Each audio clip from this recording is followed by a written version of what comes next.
Ronaldo's documentary was an instant hit, a masterpiece that pulled back the curtain on the man behind the legend. For years, the world had seen Cristiano as the unstoppable machine, the perfectionist, the superstar who never failed. But now, they saw the real him. Seeing all his triumphs woven together, every hardship, every tear, every sacrifice, it left his supporters in awe. The documentary didn't just celebrate his victories, it told the story of a man who refused to give up, no matter how heavy the crown became. And for those who once doubted him, this was the moment they changed their minds.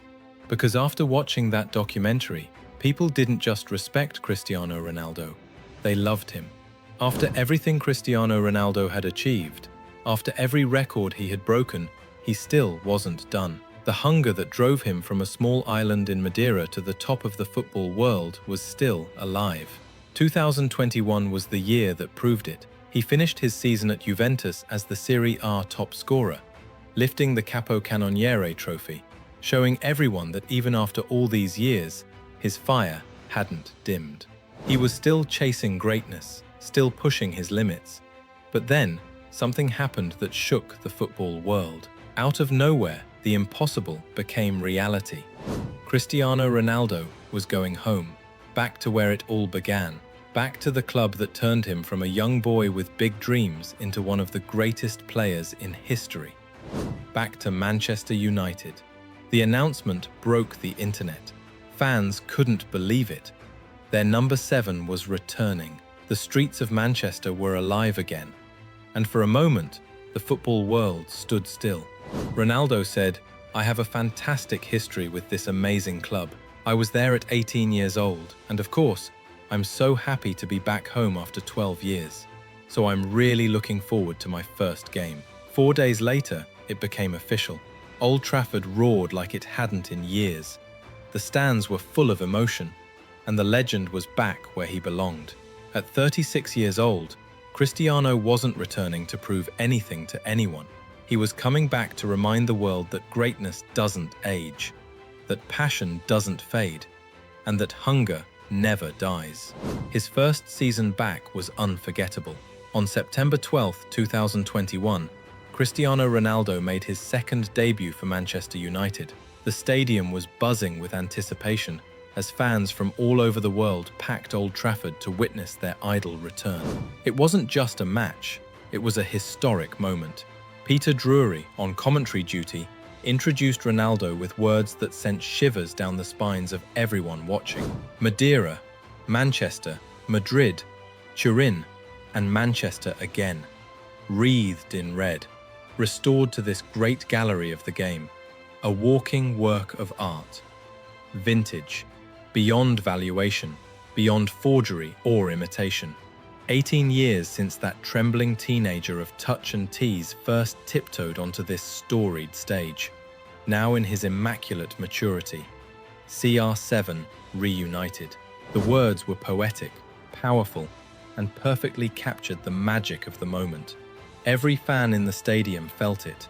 Every viewer at home felt it. They all admitted that it gave them goosebumps. Across social media, clips of that introduction continue to be shared, reminding the world just how iconic and unforgettable that day was. He scored 24 goals, 18 in the Premier League and 6 in the Champions League, across only 38 appearances. Every goal carried emotion, every celebration carried history, and every touch reminded the world that this man was more than a footballer.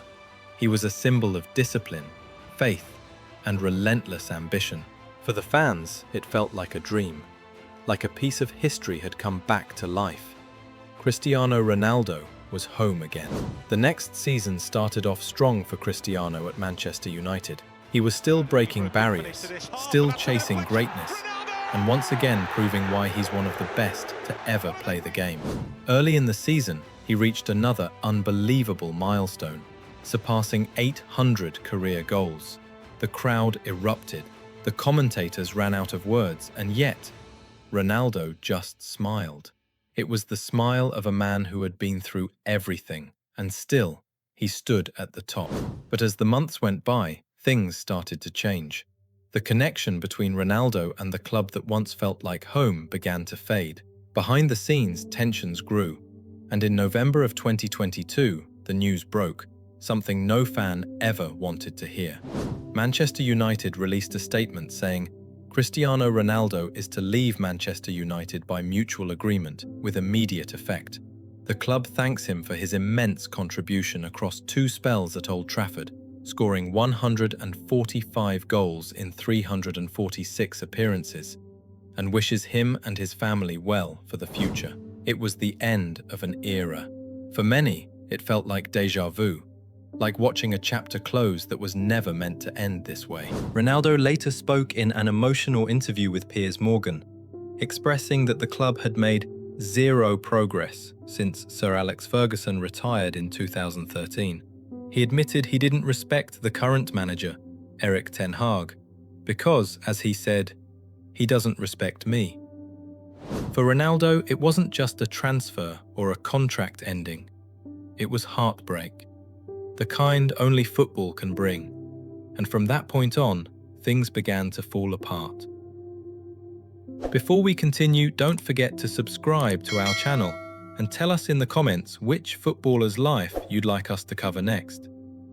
The 2022 World Cup, perhaps Ronaldo's last chance to lift the one trophy missing from his incredible career, was supposed to be the moment he completed his story.